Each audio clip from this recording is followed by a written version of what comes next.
Welcome to Power of X-Men Loki Episode 3 recap. And I think we may have the youngest guest to ever be on Power of X-Men. Suck it, Nightfall.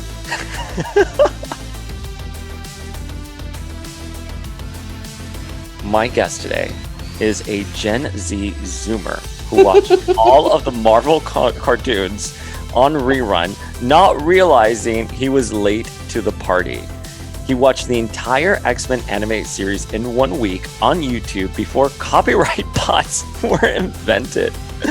All of his comic book knowledge was derived from Wikipedia because the 2000s were a glorious time to be a nerdy kid who couldn't find a damn comic book store within 10 miles.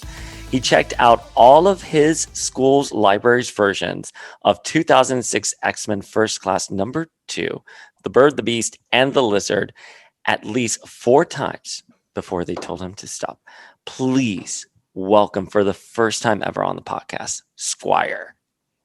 Hey, also, fucking got that copy right here. Oh my God, look at that. And it's green. It's so fitting that it's green. I know. I love the First Class series. It doesn't get the TLC it deserves.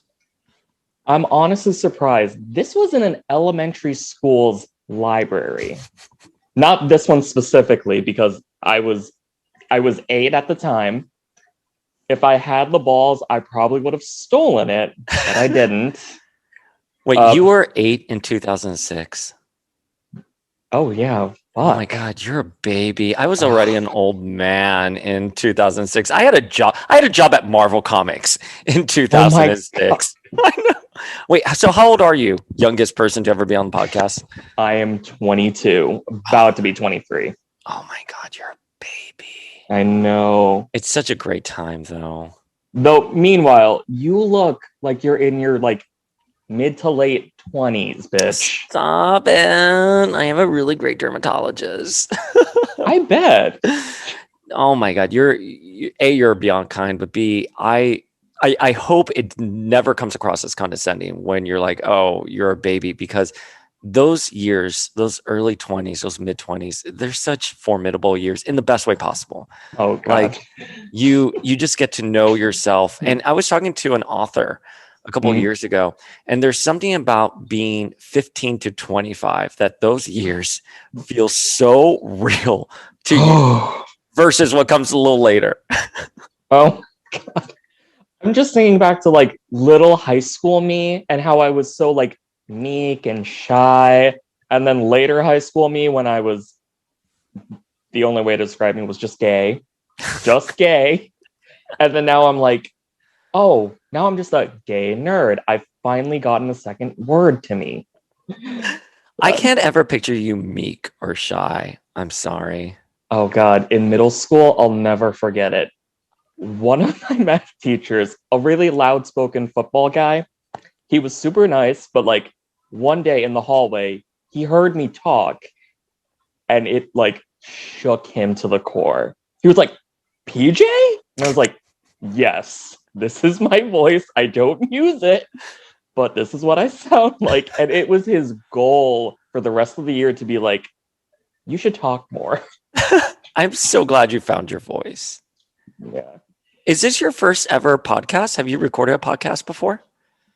Okay, so technically, this is my first full episode. I got the tiniest interview from my local comic shop. They were just asking, "Oh, we just started a podcast. Let's ask all the customers to say something about their favorite comics." I think I was about a 2-minute blurb, maybe. Okay. Well, we're definitely going to get you to speak and use that voice this morning. You chose the mutant name Squire. Mm-hmm. Why did you choose Squire? Oh, you can tell the whiskey's kicking in a little bit. This is fucking Canadian whiskey from Costco, so you know it's the good stuff. Surprisingly. I only discovered Costco recently because my dead abuela's card is still active. So I went to Costco a lot in Miami. They only accept Visa. They only accept Visa there. What do you mean? Oh My my abuela god. died like last year or Oh, 2019. No, no, yeah, condol- last year. And condolences. she was a wonderful woman, and she would be rioting. Right, I am a carbon copy of her. She would be rioting about us talking. But I was at home in Florida recently, and I was going Mm. through boxes, and I found her Costco card, and I was like, yes.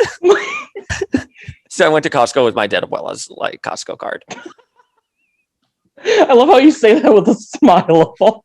She would be so happy. She was such a But great woman. also, you okay, so I know where you live in your area. I am surprised you've never been to a Costco before. But That's but like there's no Costco around here. Where's there? There's one in the city. There's one like uptown, and of course I've been with like coworkers or stuff if we yeah. need to grab stuff for work. But I've never been on my own because I've never applied for a membership. Okay. I guess okay, it's so this is the weird part. There's one Costco like I want to say like 2 miles, maybe less from me right now. And then there's one all the way, I think, 5 miles from me also. So it's like I'm never that far away from a Costco. God, you're so close to where I'm at. We need to kiki IRL. We really do. We'll plan a day. We will have too much fun. Oh my God. We'll raid Costco for their whiskey. Oh my It's on God. Abuela Nuri. God. You should have seen me Christmas with that eggnog. It was awful. I was very intoxicated. A friend of mine might have had to pull me back. It's a Tuesday night for me, sis. Oh God. But Yeah. okay, wait. Let's circle back. Yeah. All right. So why did you choose the name Squire? Okay. So with the Hellfire Gala, we just lost Rogue from Excalibur, probably one of my favorite books. I don't care what anyone else says. They know who they are when they badmouth Excalibur, but I fucking love it. I don't with Excalibur. Like you're talking about me. I don't have I ever said anything negative about Excalibur. I think what I've said was Teenie Howard, I think, is a great writer. I think that needs to be said and openly acknowledged because she can write a book.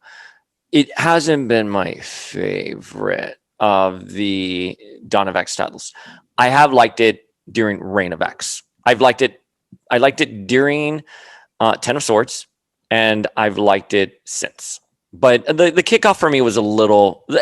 And by the way, in fairness, the X Office is publishing like a zillion books right now. Oh yeah. And they know that not every book jives with every reader, and they've done that purposely. So yeah, that's why there's so many.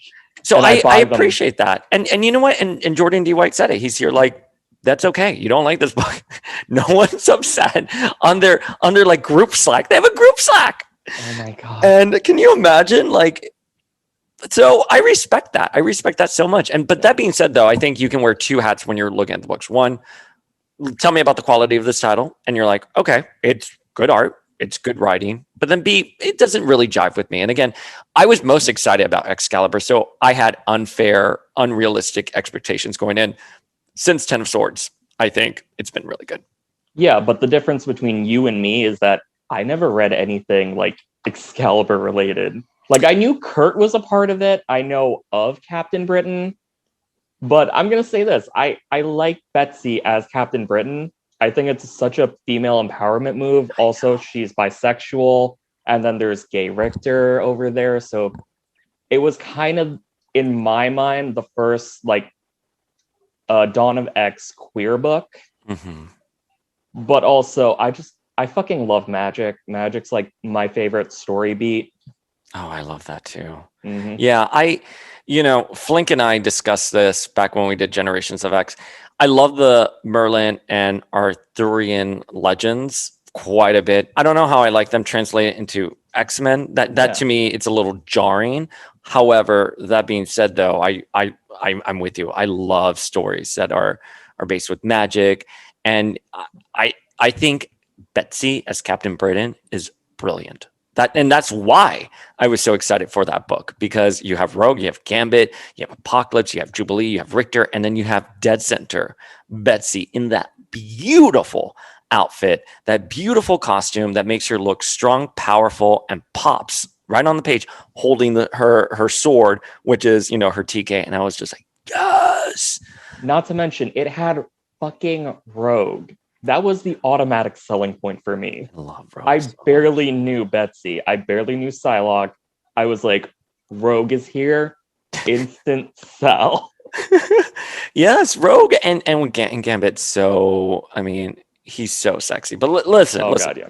We can go down this rabbit hole. You pick Squire, and I'm trying to remember. He's a relatively obscure character, if I remember correctly, right? Hang on, I'm going to Google him really quickly. Actually, the funny thing is, I didn't even know that was a character. Yeah, I don't think he was in Excalibur. I think he. Hang on. Yeah, he's a Marvel character, really obscure. God. He first appeared in Marvel: The Lost Generation number 12. Maybe it's the Lost Z Generation. There you go. Z, see what I did there? Sorry. Someone's showing her age today. Oh my god! I'm like your really cool uncle. I'm like your cool uncle trying to bond with you. I was about to say, if you were about to say grandfather, I'm like, you look younger than me. People have mistaken me for 30 once, and I wanted to jump off the bridge. Oh my god! There's nothing wrong with looking 30. I'm 22. I'm 22. This was when I was 19. You look like a baby. And here's the thing that I'm going to say. You carry yourself a lot older. You're very articulate. You're very, very well-spoken, and you have a good presence. So I understand. I understand when people are talking to you. Maybe if they don't look at your baby face, they're going to be like, oh yeah, he's like 30-something. Well, thank you. It's the fact of the matter is, I came from immigrants, first generation, just like you, I presume, right? Yeah, I'm a first generation American. So my brain is always like, translate whatever someone's saying into an English that the other person can understand. Mind you, I am not bilingual. Oh, you're not bilingual. I was more bilingual up until I moved to New York. Now my Spanish, I have difficulties really speaking, but I understand it perfectly. But my Abuela Nudi and her Costco card, we only spoke in Spanish, and I grew up on Calle Ocho before my parents moved us to other parts of Miami. But Calle Ocho right there. But wait. Okay, look, we're gonna bring this back in. Yeah, bring it back in. I knew this was gonna happen because I have been dying. Squire.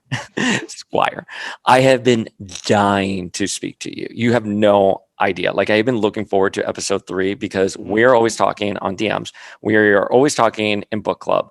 And guys, I was like, okay, some of the feedback I've gotten with these episodes, let's try to keep them under an hour. And literally, it's already almost 30 minutes into our time. You're kidding. And literally, we haven't even begun. So this is buckle in, because this is going to be a longer episode, but it's because PJ is here. I'm sorry, Squire is here. And you just... Oh, no. You have to use PJ. You have to use PJ for me. I might have to use Paul for you, and then we have to just find one more P for the power of 3. Come on. Stop it. Why did you make a Charmed reference? I'm trying to think. I can't think of another P in the Power of X-Men community, but I'm sure it will come to me. Fingers crossed, so that way the 3 of us can kiki together for what's next? Black Widow? Black Widow. And we are going to have Michelle on for Black Widow, because I don't want to spoil anything that she has coming down the pipeline, but she has something. And that's why I was like, well, if you want to come and you want to talk about Black Widow. But wait, so you watched the X-Men animated series. You basically binged it. Like, what was it like? I had to wake up every Saturday morning to watch it and wait to see what comes next. What was it like sitting down and binging it? Okay, so picture this. This is like the mid to late 2000s, back when websites were posting those episodes on their website. This didn't happen with the animated series.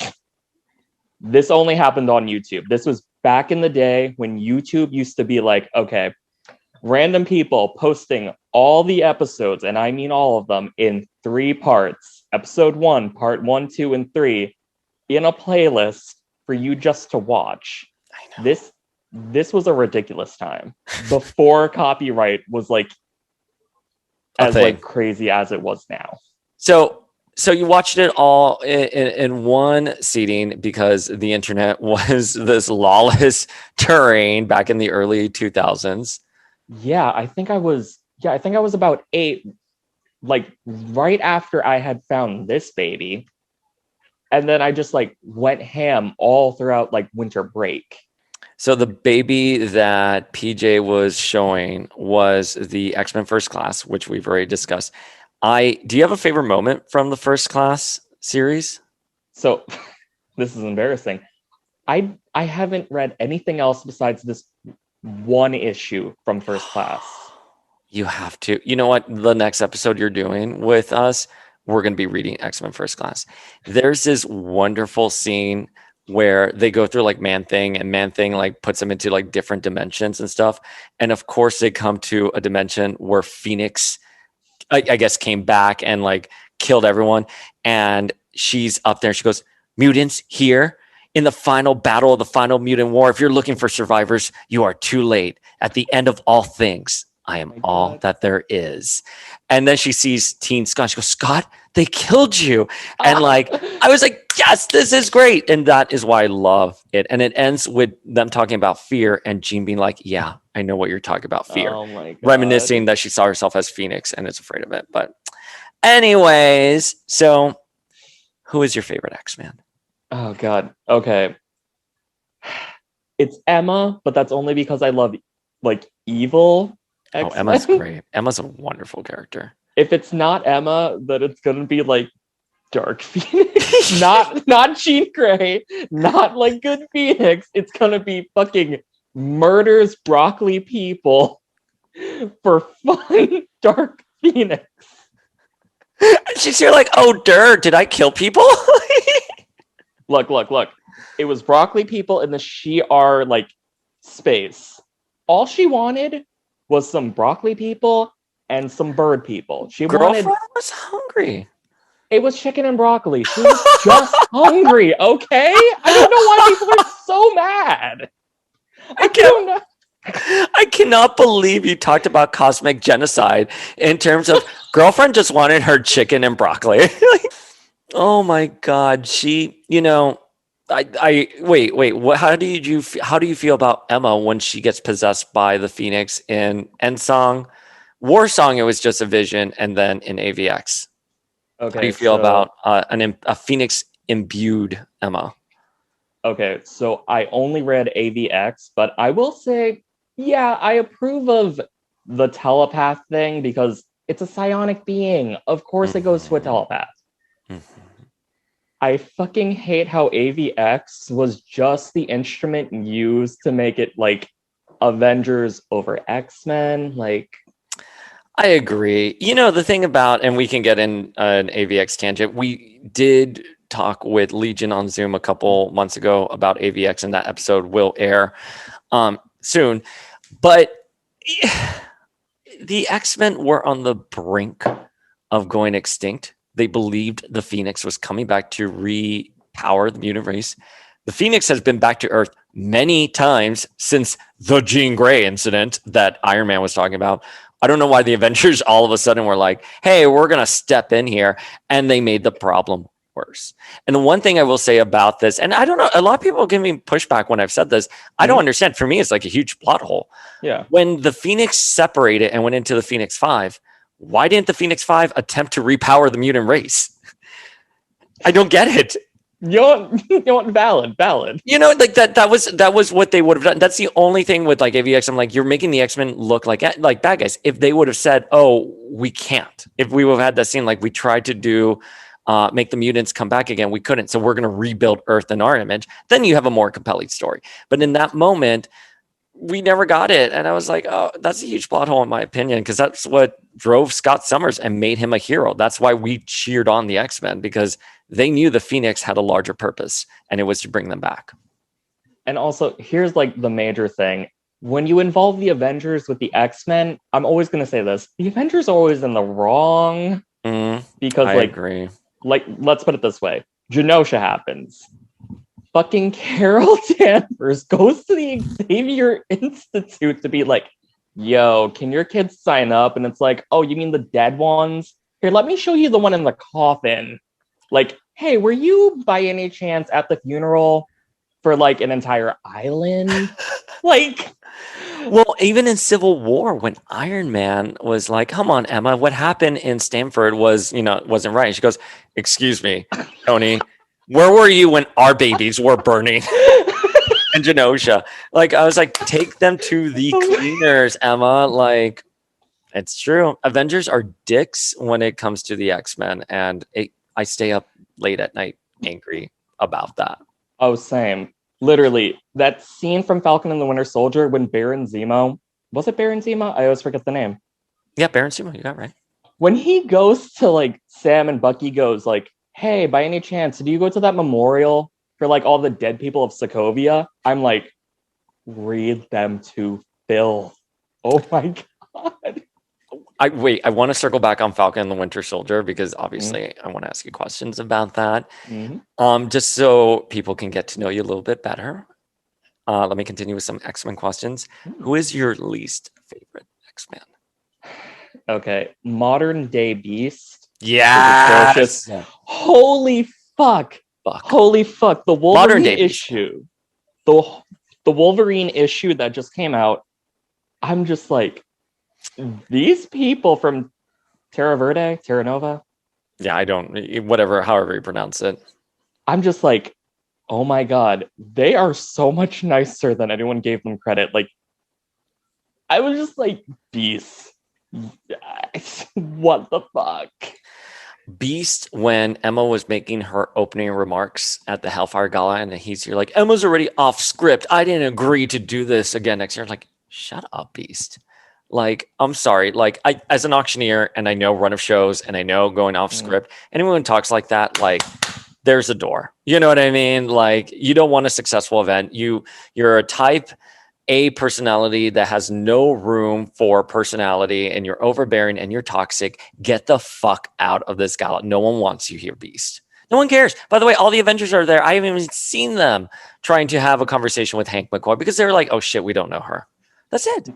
Not only that, but like, I hate the Fantastic Four and the Avengers wearing their uniforms to the gala, but that is better than what Beast wore. It looked like he had a pot belly. Oh, I don't Right? even like it. For me, it's a pouch around the crotch. I just, no, no.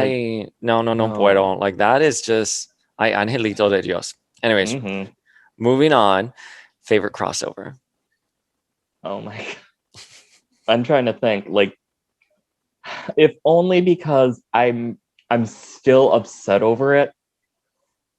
X-Men Fantastic Four in the Hickman era. Like, R.I.P. Franklin Richards, man. Yeah. R.I.P. Well, he's not dead, but like, no, I'm curious what that was, though. I don't want to throw hate at Dan Slott. And I've said this before, like, I wrote a message or something, and Dan Slott actually replied. You're kidding. And I forgot what it was. And he was here like, please don't say something like that because it's going to bring haters to me. And I didn't say anything that was vitriolic or anything. I mean, I said something like, oh, I feel like maybe that story was inconsequential. I'm totally forgetting what I said. It could have been even something as ridiculous as like, I like that issue. But it just felt inconsequential. And I don't know. I didn't, why make such a big fuss about it if editorially they were going to retcon that? And they would have known they were going to retcon it. And Dan Slott would have been aware that Hickman had plans for Franklin Richards. I just don't understand the miscommunication. It seemed, how about this? Less about the criticism about the story. It just seems odd that Marvel, given how tight they've been with their books and their movies, it seems odd that hiccup kind of happened. I will say this. It could be a moment of like, okay, he's writing Fantastic Four. This is Franklin Richards. Like, he gets priority for whatever story he's telling. But I'm also going to say this about Dan Slott.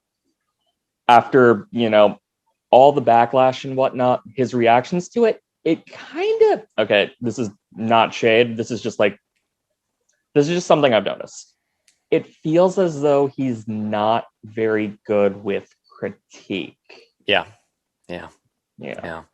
I just, I think Superior Spider-Man, he got a lot of hate for that, and that turned out to be an iconic story. Maybe an iconic story is happening here with Franklin, but I will say there is a difference between Doc Ock hijacking Spider-Man's body and Spider-Man quote unquote dying. Like, we know there's going to be a resolution later in the line. We as X fans are living in an era where they retcon the twins not being mutants, Wanda and Pietro, and now you're retconning Franklin not to be a mutant when we like them as mutants. You didn't need to do anything. And I can understand Marvel as an IP, as a business, and where it's in everyone's best interest, as Jordan D. White said, to have the twins not be mutants. Fine, great. But now you have all the rights. You have everything back in house. Why rock the boat for something like that people are just happy with? You know what I mean? And like, I don't know. Like, I wonder if there's an older school of thought with editorial versus, the quality of books we're getting these days. And I think you do need editors to be a little bit more aggressive and not let writers sort of run so quickly with an idea. But again, maybe there's a larger story with Franklin. I want to say yes, but at the same time, Dan Slott's telling, like, I'm going to call them meh stories, because I read all of Superior Spider-Man, mind you. Like, I know Dan Slott's Superior Spider-Man run. It was meh, not the worst.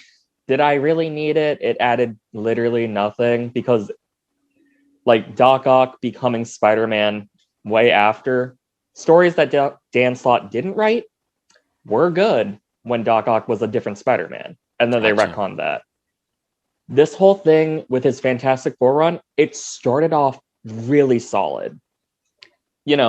There was that whole thing with like the suspense of Franklin's powers, like, OMG, he's losing power, and there's this big bad who's now after him. Yeah. And then they brought the Fantastic Four all back together and got fucking Ben Grimm married, finally. And it was sweet. It was adorable. Mm-hmm. But after that, oh my God, it was so pointless. He tried doing the whole, like, okay, after everyone is fine with what happened to them, he decided to revisit that and, like, erase any blame that Reed Richards could have gotten, saying, oh, no, Reed, you were right the whole time. It was some asshole from a different planet. And did we really need that? No. So Dan Slott's really good at writing ideas. When it comes down to the story, it's always meh. Yeah, that's fair. That's a fair assessment. And I think, editorially speaking, I mean, these stories, resonate with some, they don't with everyone. I never really read Superior Spider-Man, so I can't comment on it. I will just say that, like, if they end up doing that in the movies, people will be happy about it. They'll be excited about it, if they were to do something like that. But they already did, though. Oh yeah? Where did they? In what's it called? The ongoing Spider-Man cartoon right now, they actually did that storyline. Oh, really? I didn't know that. Mm-hmm. Okay, we're gonna check it. I don't watch the Spider-Man cartoons. I haven't watched a Spider-Man cartoon since, like, maybe high school. Maybe. Okay, wait. Let me wrangle us in here, because I want to get through some of these questions, because I want to get to know you so much more than I already do. Which X story are you dying to read but haven't had the opportunity to read? I'm trying to think. There's so many. If only because everyone keeps talking about it, I really feel like I need to go into Age of Apocalypse. I just Oh my God, yes, point. Absolutely. What are you doing? Literally just cancel your weekend and just download those issues, buy the trades, however you consume your comic books, and read it is so good. Squire, I promise you. And you start with Legion's Quest and you end with X-Men Omega. I feel at that point, I just need to look up, like, the complete giant omnibus And I'm never opposed to buying those things. I've Oh, I got, could never read those. I can't read them. I love the omnibuses, and I have a few of them, but logistically I can't read that. I mean, okay, what the biggest one I have is a Green Lantern Blackest Night one. It is, hold up, let's see if I can Let's see. recreate it in book length.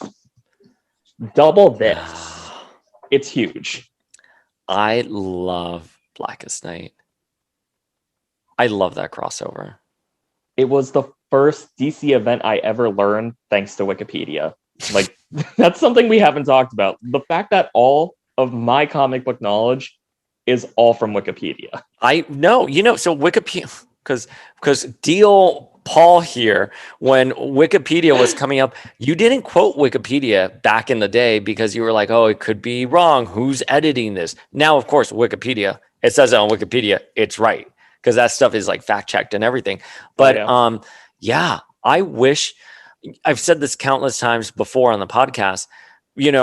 Zeb Wells told me, he was here, like, the reason why some of these stories and these characters mean so much to people was because back in the day you did not have Wikipedia, and you had to go to your comic book store and you had to pray they had the issues you wanted, and you maybe picked up an issue that was already halfway through a crossover, and you were exposed to characters you knew nothing about, but that's all you knew about the character for years until something else came along, and it made you a little architect going out and like getting that information.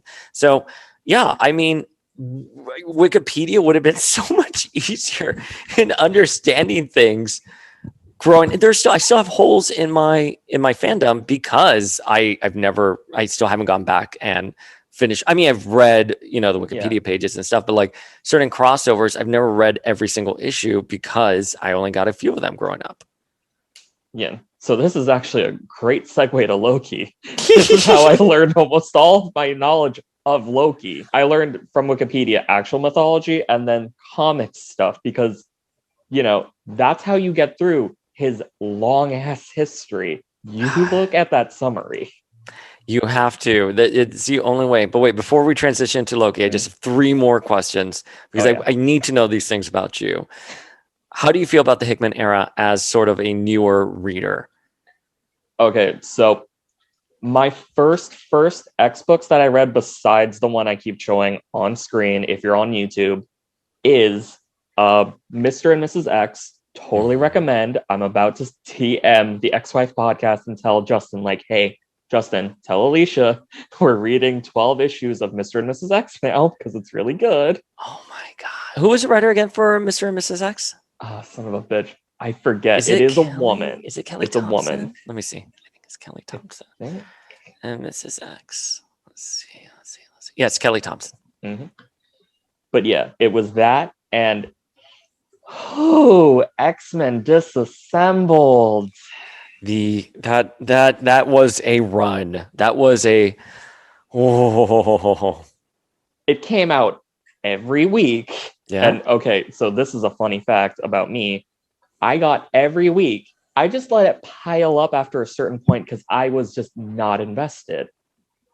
Like when the solicitations for House of X came out, I was like, ugh.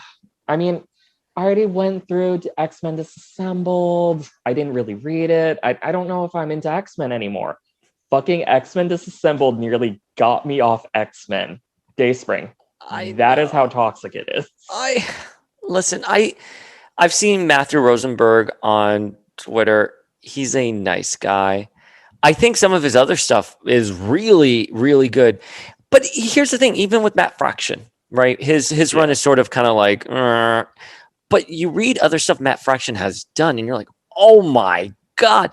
It does take a certain type of writer to write X books. And it's fine. There's some writers who are just great who just can't do a certain genre or story. But yeah, you know what? I liked it towards the end, and I liked it when we had Salvador LaRocca come back in full swing, and I love that ending with Jean tearing the Sentinel and going to kiss Cyclops. Okay. I thought and then she looks at Emma. She goes, you made everyone forget about us. And they decided to come back and be reunited. And then, of course, we got Hoxpox, which was You Oh know, my god, yep. it was just so great. I feel we're going to have that same feeling with Inferno, and it's just going to be so much fun. Are you excited for the X-Men to come into the MCU then? At this point, I will take fucking anything with the X-Men. Yes, Anything. I agree. Because they won't bring them into anything. They won't bring them back into Lego sales, toys, or like the freaking cartoons. They don't even recognize them. There's no such thing as a mutant. Well, it's, again, like when Disney became very militant with the Marvel properties, a lot of stuff with X-Men started slowly vanishing. And then we finally got our first hint years ago when they started doing X-Men Legends, like figurines again for the Marvel Legends lines. And we're like, okay, maybe the rights are loosening up a little bit. And then obviously the acquisition happened. I think they're all saving that for when the X-Men start coming into the MCU. We're going to start seeing cartoons again. We're going to start, here's the thing. Disney is not wildly promoting the X-Men animated series for no reason at all. They know how popular it is. They know fans love it. Are we going to get the Lee Waltz and Larry Houston back? I don't think so. I would love to, 100%. But I think they have something in mind that they're going to do. So let's see. Let's just hope they don't use that horrible animation from the very last season of X-Men Animated. Oh, yeah. Well, that was, I'm forgetting. Larry explained it to us.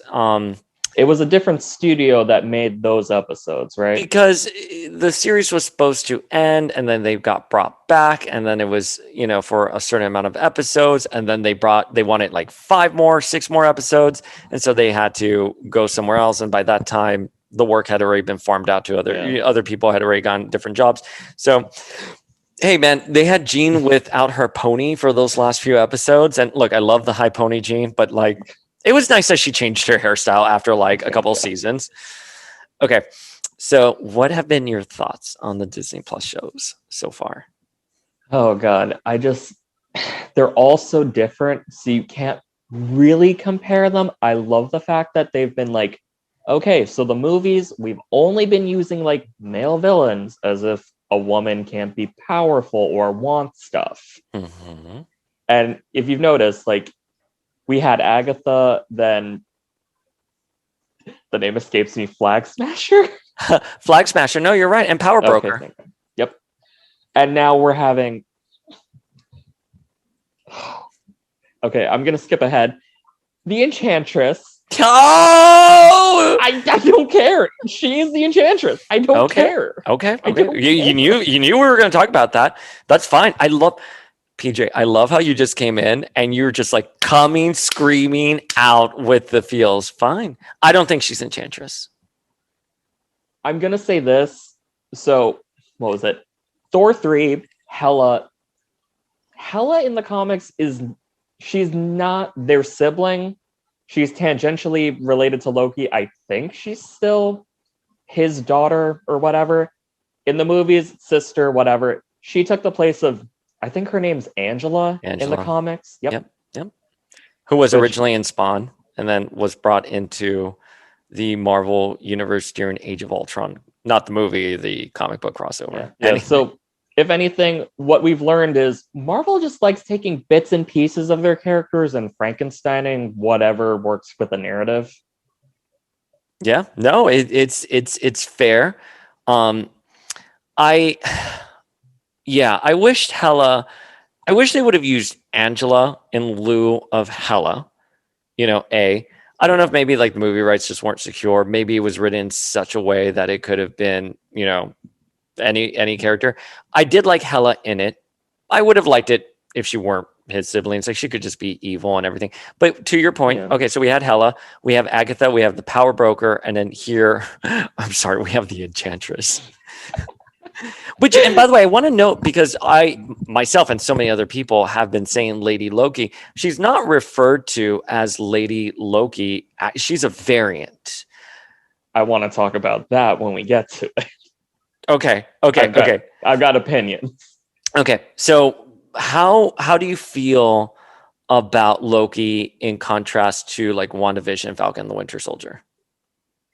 Okay, so Loki, in contrast to WandaVision, this is just something that I've noticed in Marvel. Mhm. So you know how in like fantasy and in like the comics and everything, magic isn't usually all hand wiggles, best way to Mhm. describe it. Like it's usually like an actual thing that they have to work hard for and like show the progression. They only do that with the science stuff for whatever reason. I don't know why. But like with magic, it's just like pops in and out. It's like, it just shows up when it shows up. It's not really a thing. Yeah, well, It's weird. WandaVision, we when we first started, it was like she can do that. Like we haven't seen her use magic like Yeah. that. And then, obviously it's explained that the Scarlet Witch has no coven and she has all this raw power. But still, you're like, but we've never really seen Wanda just use magic like that out of the blue. And she herself doesn't seem too shocked that she could Yeah. do all that stuff because she can move things. She's telekinetic and telepathic, but it's fine. I see what you're saying. It's not earned. It seems like it's a little bit more. Even Agatha's powers seemed Yeah. ill-defined to me. And one of the things with WandaVision that I'm still wrapping my head around is she was draining Wanda's power before Wanda casted the runes. So I get it. Yeah. Wanda tricked her and casted the runes that prohibit Agatha from using magic. But how does that make Wanda repowered again? Like in theory, she would still be drained from the magic that had been taken away before the runes had been casted. And I wish the magic order was a little bit more defined. Does that make sense? Am I just Oh rambling? yeah. Oh yeah. Also, my thing is like they don't show a difference in how magic is done. Like one hand wiggle is like change my clothes, another hand wiggle is like I fucking kill the entire room. Like what is a spell? What is a spell at this point? Tell me, Dayspring. I you know I I don't know. Exactly. Exactly. I just want they didn't even do that in Doctor Strange, I think, really. No, well, Doctor Strange, they showed him earning that magic. I will say, I think he did have that journey. And like, look, I'm fine with Wanda being naturally predisposed to magic. Same with Loki. It's Oh, fine. I meant like Loki. spells and stuff. Like they don't differentiate how one magic is different from the other magic. Oh, I see Yeah. what you're saying. Yeah, yeah. No, this is very fair. Um, I think that's something we're gonna have to talk about as well as the episode progresses. But okay, wait. So your feels on the first two Loki episodes so far? Okay. So the first viewing of every episode, I'm like, and this isn't even because I watched it at 3 a.m. with my best friend in Australia. I No, love. no, no. I'm actually fully awake for that. It's just like I'm this is so bad. This shows my generation. Like my first viewing of every episode is okay, I'm looking for the quote gay stuff. I'm looking for Loki making out with a dude. And then I'm disappointed by the end of the episode. I don't even think Tom Hiddleston is attractive. Okay? I'm gonna be honest. Oh, really? He's he's not up there for me, but he does something for me. He casts a little spell over me. How about that? You know what? Fair, valid. That personality is sexy. I will Oh, give it's you a that. person. It's a person, and Oh he's my handsome, god. and he's in great shape. He has a funny personality. I love the bad boys. I love bad boys. Amen. Again, Cole from Charmed. Yes. Oh my Thank god. you. I loved Julian McMahon. There was a period where I was obsessed with Julian McMahon. Yes. But yeah. The thing is like my first viewing of the episodes, it's all like, where's the gay shit? And then the second viewing, I'm like, wait a minute, apply actual queer theory to this, not just your one letter of the fucking acronym. And then I'm like, oh shit, I am an idiot. I am a bad gay because I only looked for the one thing that was me. I forgot everything else. Okay, first of all, you're not a bad gay. And the fact that you can have that level of introspection with yourself shows how enlightened you are and what a wonderful human being and conversationalist you are. Aww. So like, I love having conversations and love expanding everything. We're not all always right, but we acknowledge we need to learn more. And I think that's a Oh testament yeah. of good people. Secondly, that dives in right into the episode 3 of Loki, because obviously that line of the variant Loki, Randy, saying, "Oh, I would imagine there are a lot of princesses, maybe a prince," and he says a little bit of both. Oh, if you thought that was the only moment of queer shit, Oh you no, are no, not at wrong. all. But it confirms him being either bi, pan, or omnisexual. I think Yeah. we'll learn a little bit more about. Hopefully, we'll learn a little bit more about what makes him tick. But it's so refreshing to hear a character talk that explicitly, because again, in like Endgame, we were promised to see an openly LGBTQIA plus character, and we didn't get it. We just got one of the Russo brothers, who played a background character, and it was like, oh, fine, sure, thank you, because I know they have to slowly introduce those stuff to more mainstream audiences. Why? I don't I'll fucking say know. that. I actually have a thing on that. So Yeah. that whole thing in Endgame was done so that way we would have the gay character, Hmm. but it was easily edited out for the Chinese market Yep. because see, Absolutely. film scholars fucking everywhere are like, Same with at Beauty and the Beast. no, They exactly. can easily edit that out.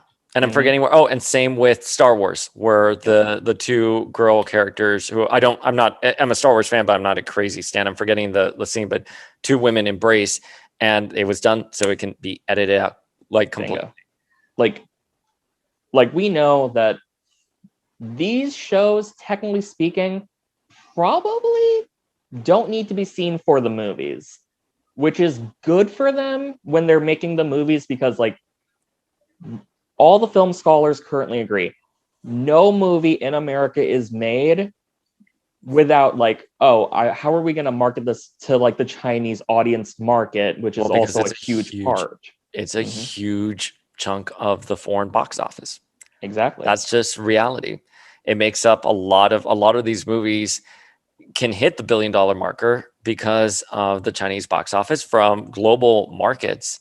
Mhm. And look, I don't work in film, so it's very easy for me to sit here and be like, "Whoa, we have to do what's right," and Yeah. keep morality in check here.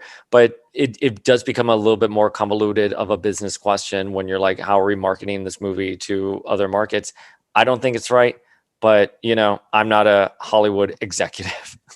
No, Although I have a but shirt that says Hollywood today. but what was it? I'll never forget. I was watching a video essay. I'm a fucking nerd. That is Oh, are you a undeniable. nerd? Are you a nerd, Squire? Squire's a nerd.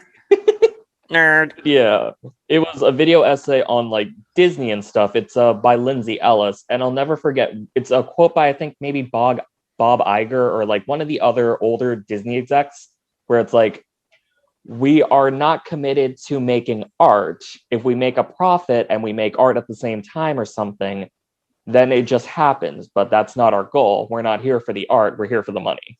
That's me paraphrasing, but you get it. Yeah. No, I mean, listen, it's their businesses at the end of the day, and that's something that I try to always think about when going into a lot of this stuff. But it's I think what Disney does really well, and I think we're seeing it with Loki and like the MCU, they have provided an art and an experience. And I think because Yeah. of someone like Kevin Feige, who's here, like, actually, you can have your cake and eat it too. You can still make in billions of dollars while telling quality stories.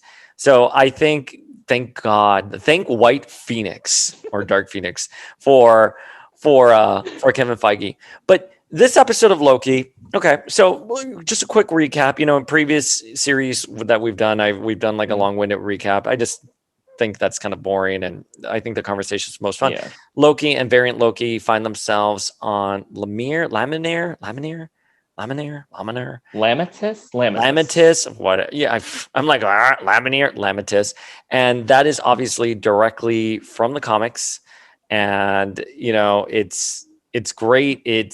I'm glad we were there, and the apocalypse is happening. The moon is falling down onto the planet, and so variant Loki and Loki have to find a way to fix their space and time traveling device that was broken.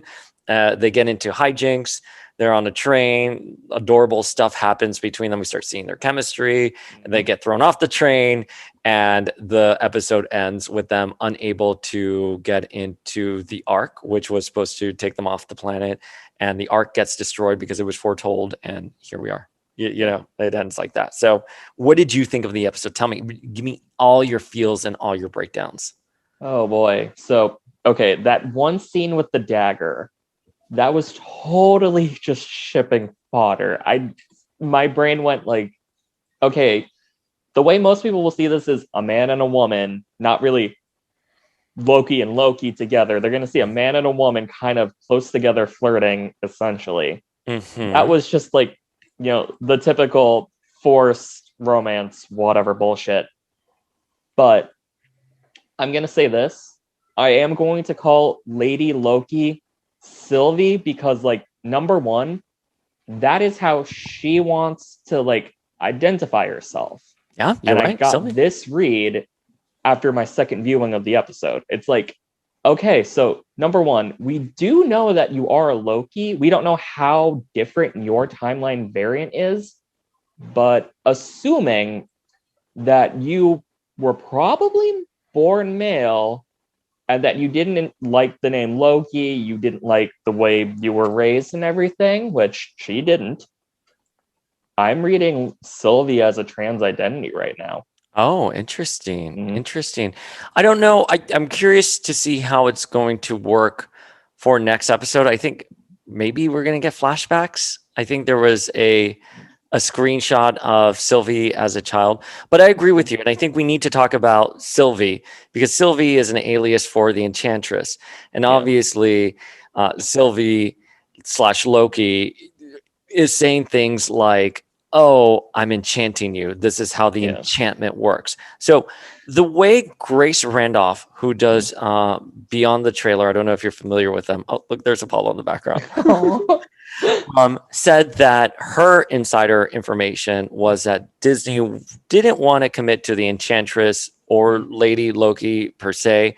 It's more of an amalgamation of both characters, and that's it. Where that takes us later down the line, whether that the scoop is correct or not, to be seen. Yeah. But she reported, or she said that Disney purposely did that, so it was kind of like a hybrid of both characters. Yeah.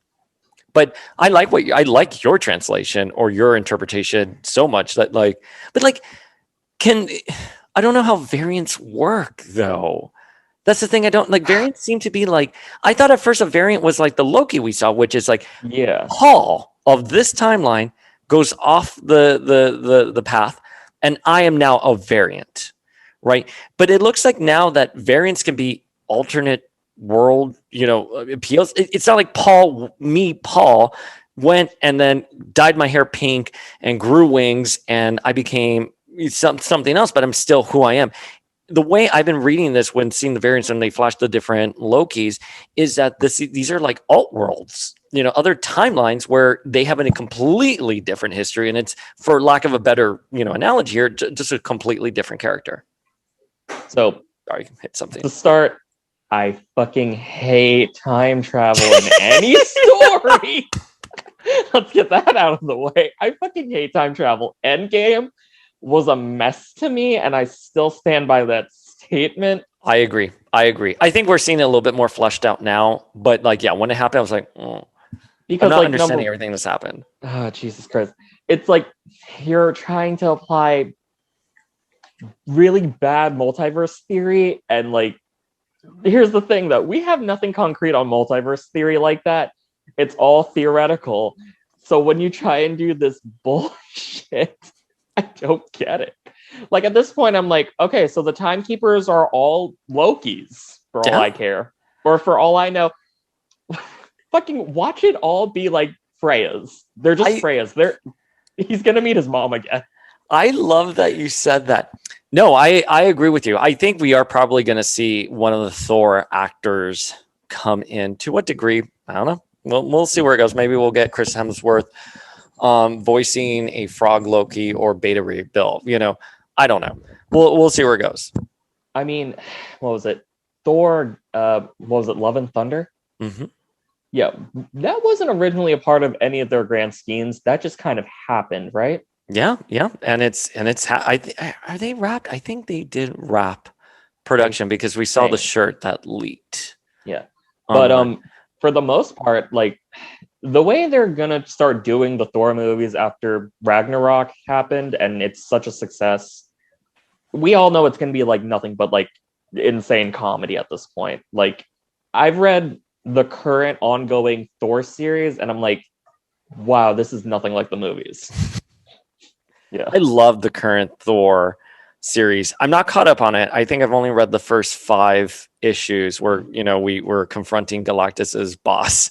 Oh my god. I love the art. I loved I love seeing all the heralds. I love his herald look, but I'm not caught up with wherever we're Yeah. supposed to be with it. Uh I'm trying to remember. You obviously know Donald Blake, right? Of course. Yeah, he shows up in like the later issues. You'll see like what happens with him. Okay. But other than that, I think they're still like on hiatus question mark. Oh, are they on hiatus? I didn't know they were on I have hiatus. no idea. I haven't gotten an issue in from them for like I think 2, maybe 3 months. Mm. Yeah. I enjoyed that series quite a bit. It's made me a huge fan of Frankie, who was Nova. She was one of the heralds. I love her. She appears briefly, at least in the so far appeared briefly, but I love cosmic stories that don't necessarily have to deal with the X-Men. Like I just read Silver Surfer when I was in Palm Springs. Mm. I was reading Heralds, the series that was a follow up to Marvel Divas. So I like Loki quite a bit. I'm curious where we're gonna go with it.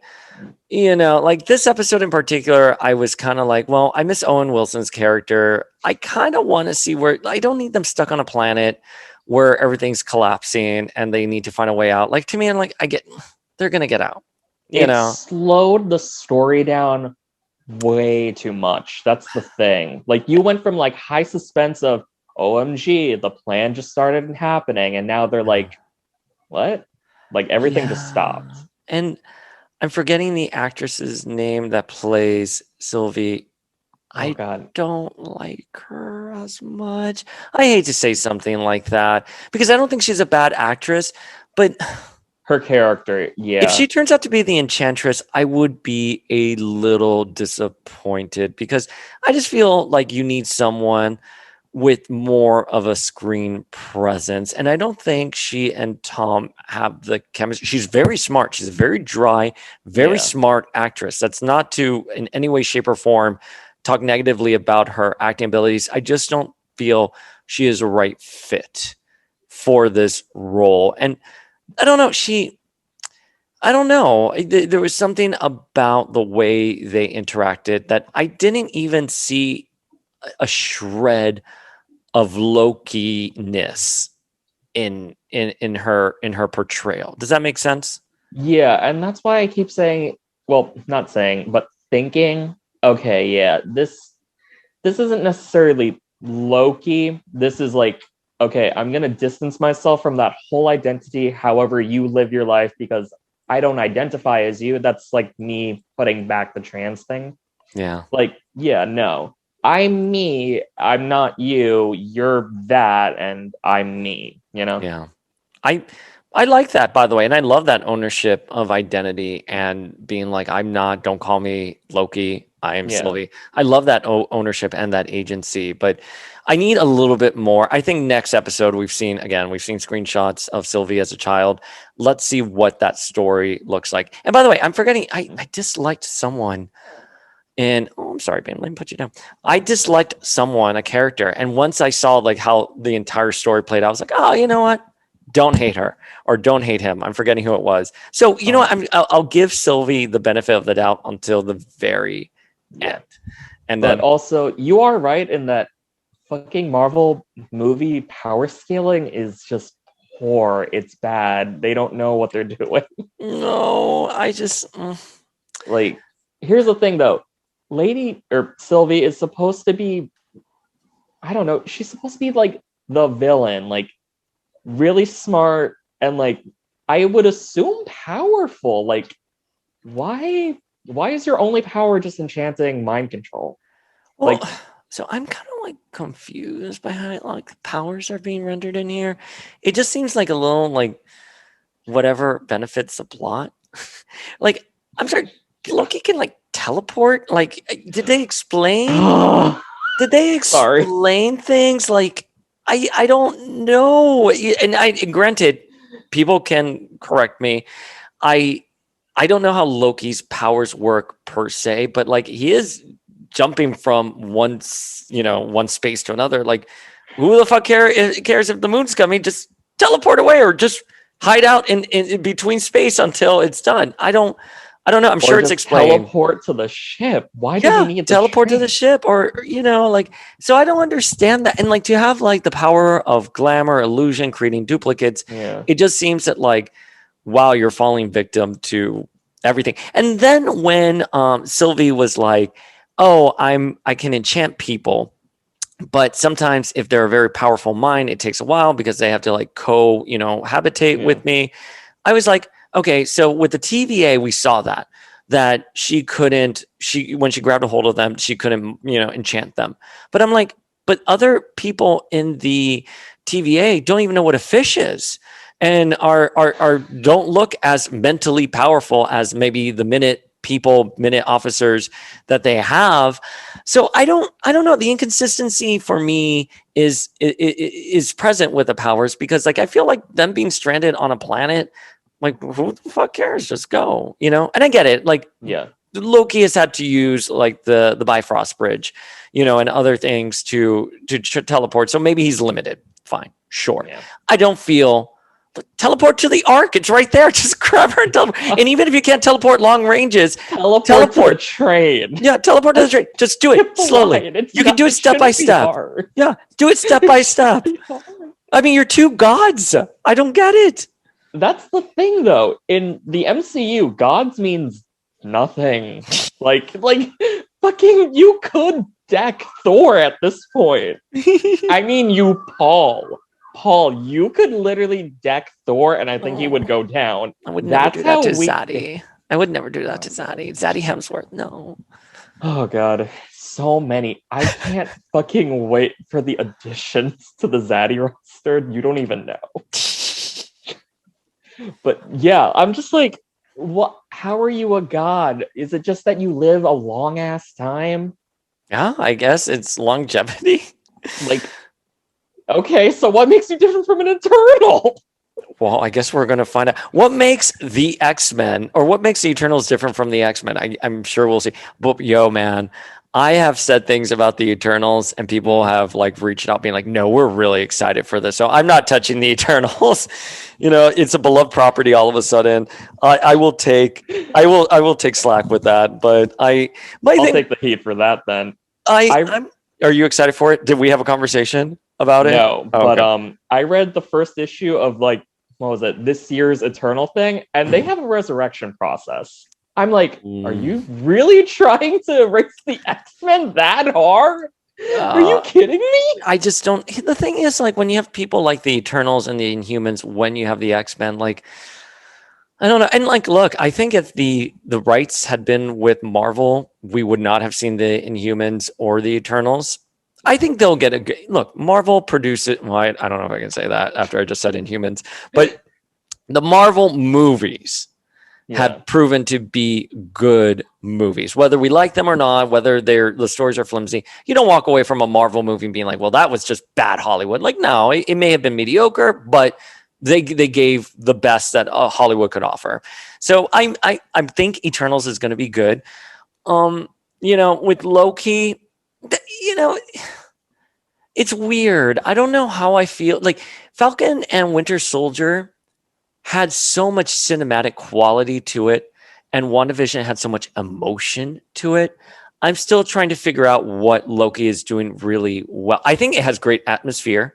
I certainly am interested in the story, but I'm trying to think what is their ballywick, Yeah, I'm trying to think because okay, so the difference between the shows so far and how I feel them from the movies right now that I'm thinking about it is okay.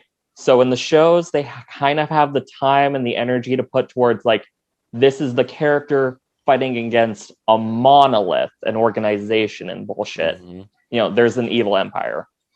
Oh, The, fair. That is a yeah, very great observation. the movies are just like one and done villains. They always Yeah. Loki, as far as I know, yeah, as far as I know, I think Loki's the only villain who really doesn't die, save like maybe Dormammu.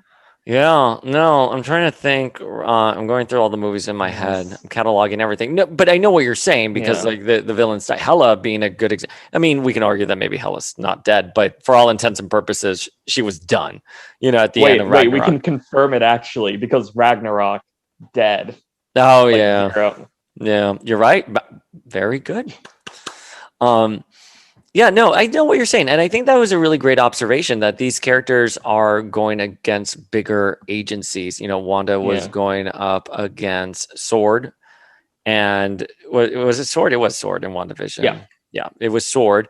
And then obviously Falcon and the Winter Soldier, you had the Flag Smashers and the American Oh government. my god. you All the know. systemic racism. And here you have, and here you have the TVA. So yeah, Yeah. that's a PJ. I knew that was a reason why I was gonna be like, yo, let's come on, Squire.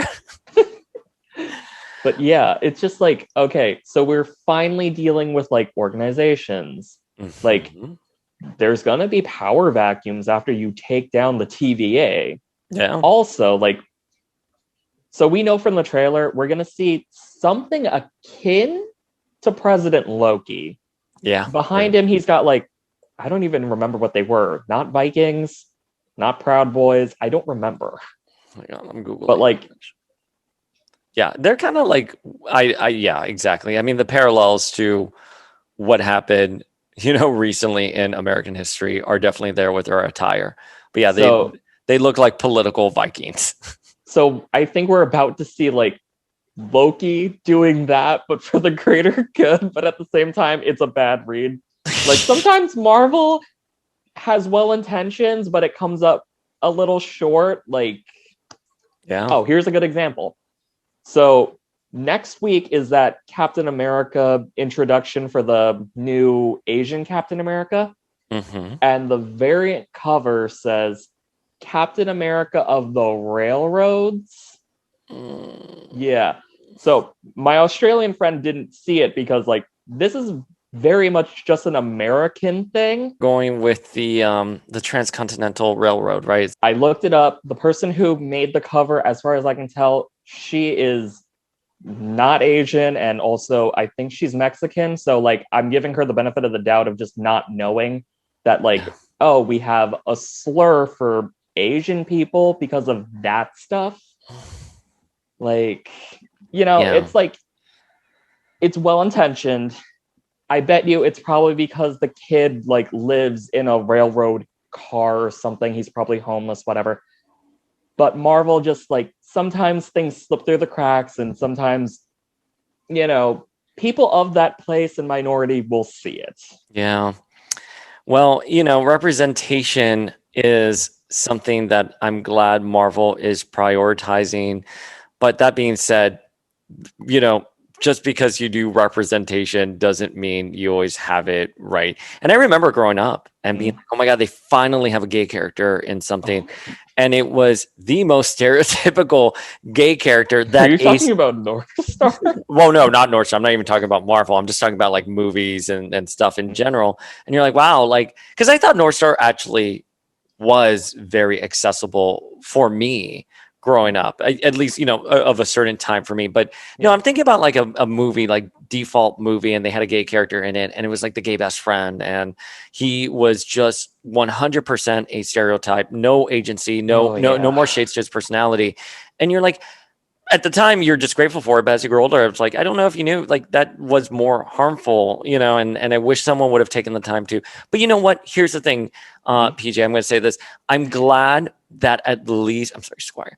I'm glad at least we can have that starting point in the conversation. So a year from now, it's going to be improved, and a year from there, it's always a uphill battle, but at least we're kind of going uphill sometimes. And again, as someone who was called un maricon on Calle Ocho, like every day of my life growing up, I love that I can pick up a Marvel Pride issue. You know what I mean? Oh yeah, It's not to say it's perfect by any means, but it's damn, man, starting. It's something. it's something. And I Yeah, appreciate the conversation, but I it's like me with Shang-Chi, or sorry, it's actually pronounced Shang-Chi. I've heard other people pronounce it like that. I say Chang-Chi, or Shang-Chi, excuse me. It's Shang-Chi. So the A is actually an O. I only learned that from Simu Liu. Oh, I I didn't know that. Yeah, because what was it? On his birthday, like I think like last month or a few months ago, he actually like posted like, so it's actually pronounced Shang-Chi, and this is actually how you pronounce my name. So start educating yourselves. And I'm like, okay, you know what? Valid. Fair, valid. Valid. But I think we're starting to see that and permeate the media because I've seen the pronunciation, the correct pronunciation coming into light. So, and by the way, I'm sure you feel like this as well. I love being educated. If I'm saying something wrong, I want to better myself, and that's Yeah. how we have to be, and we have to unite and we have to be, if this pandemic taught us anything, we got to be kinder to other people, Oh and we yeah. need to prioritize kindness. So, we can all sit down and we can have a conversation. But Yeah. Like what was it? I love how Sorry. we're talking about life on our Loki episode. Loki is I knew life. What this can was I going to tell happen. you? I knew this was going to happen. Yeah. I just, because I was just too excited to talk to you. Wait, let's wrap up Loki. Is there Right. anything else you need to say about Loki? God, I'm trying to think. Well, we all know that they're about to leave in the next episode because for whatever reason, I feel as though, okay, the first two episodes were TVA. Next two episodes are going to be Lamitus, whatever the fuck, the moon. And then the last two episodes, it's going to be wherever the fuck the timekeepers are. Yep, Like, I agree. it's a weird rule of three because it's 6 episodes, but like, that's just how it's going to be. I want to, I feel the ending scene with Sylvie walking away and Loki looking up at the ark was so well done. I didn't understand why people like guards were coming up and fighting with them, to be honest with you. That's still something like the world is ending. Yeah. I don't know why that had to happen. Maybe I missed something. Full disclosure, I only watched the episode 1.5 times. So, maybe something happened. There was a beat in the story. I get it. Like they're bad guys and the cops need to apprehend them. But I was like, but the moon is literally falling onto the earth. So, what is it? I follow this one YouTube channel. They're called Overly Sarcastic Productions. Mm-hmm. I Right, love them. them. They go into trope talks and myths and bullshit like that. So like I rewatched their episode on what was it? Evil Empires for this reason. And I was like, yeah, you know what? This fits like the Evil Empire thing of just random mooks showing up. Yeah. So it's like I don't know.